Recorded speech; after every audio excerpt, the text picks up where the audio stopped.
रूस यूक्रेन के बीच 24 फरवरी को शुरू हुई जंग को 2 महीने पूरे हो चुके हैं। इन 2 महीने में यूक्रेन पूरी तरह से तबाह हो चुका है। मैरिपोल, खार्किव, इरपिन, बूचा जैसे कई शहर खंडहर में तब्दील हो गए हैं। अब खबर है कि पश्चिम की मदद से यूक्रेन ने पुतिन की सेना को पीछे हटने पर मजबूर किया है। ये मदद सिर्फ हथियारों और सैन्य उपकरण तक सीमित नहीं है।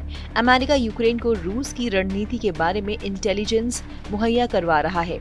एक रिपोर्ट में दावा किया जा रहा है कि अमेरिकी जासूसों की मदद से यूक्रेन ने अब तक पुतिन के 8 जनरलों, 36 कर्नलों और 300 अधिकारियों को मार गिराया है। खबरों की माने तो पिछले हफ्ते युद्ध में रूस के 35वें कर्नल की मौत हो गई है। द सन की खबर के अनुसार वेस्टर्न मिलिट्री डिस्ट्रिक्ट की सैपर रेजिमेंट के कमांडर कर्नल मिखाइल नागमोव की 13 अप्रैल को यूक्रेन में मौत हो गई।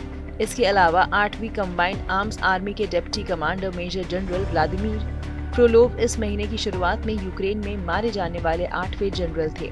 माना जा रहा है कि पुतिन का युद्ध का फैसला अब तक 20,000 से अधिक सैनिकों की जान ले चुका है। अमेरिका के अधिकारियों ने बताया कि अमेरिकी खुफिया मदद के चलते यूक्रेन पुतिन की सेना पर बढ़त हासिल कर पाया है। खबर के मुताबिक अधिकारियों ने कहा है कि अमेरिका ने यूक्रेन को उन जगहों और समय की जानकारी मुहैया करवाई है जहां रूसी सेना हमला करने वाली थी। एक अमेरिकी अधिकारी ने कहा, शुरुआत से ही हम यूक्रेन के साथ रणनीतिक और कार्रवाई करने के लिए खुफिया जानकारी साझा कर रहे हैं। ये रणनीतिक और योजना पूर्व दोनों तरह से असरदार रहा है। ऐसे कई उदाहरण हैं जो बताते हैं कि इससे एक बड़ा अंतर आया है। एक पूर्व वरिष्ठ खुफिया अधिकारी ने NBC को बताया कि सूचनाएं सैटेलाइट तस्वीरों के रूप में भी होती थी। इसके अलावा कई तरह की खुफिया जानकारी होती थी, जैसे मौजूदा समय में रूसी यूनिट कहाँ सक्रिय है। एक दूसरे अधिकारी ने कहा कि इसकी मदद से यूक्रेन को अपने एयर डिफेंस और एयरक्राफ्ट को आगे बढ़ाने में मदद मिली। कई बार तो सिर्फ कुछ ही मिनट पहले ही फैसले लिए गए। इसका जमीन पर रूसी सेना की क्षमता पर गहरा असर पड़ा है। अधिकारियों ने कहा कि अमेरिका की ओर से शेयर की गई सूचनाओं का इस्तेमाल करके यूक्रेन कीव से 30 मील दूर होस्टोमेल एयरपोर्ट की ओर जा रहे रूसी विमान पर हमला करने में कामयाब हुआ।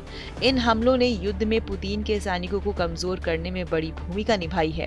बाद में उन्हें आगे बढ़ने के लिए सड़क मार्गों का इस्तेमाल करने के लिए मजबूर होना पड़ा।